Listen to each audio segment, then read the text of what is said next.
La la la la la la. Drvo. La la la la la la la la.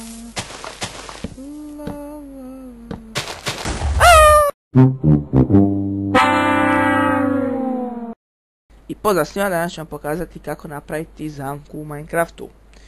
Ovo je najjednostavniji zamki, a sve što nam treba je nagazna ploča, TNT i travnati blok. I ne znam, stavite ispred stabla, kopate 2 u dubinu, stavljate TNT, travnati blok i na travnati blok nagaznu ploču. I onda, ne znam, naprimjer ako ste na severu, neko dođe razbi drvo, stisne tu, bum,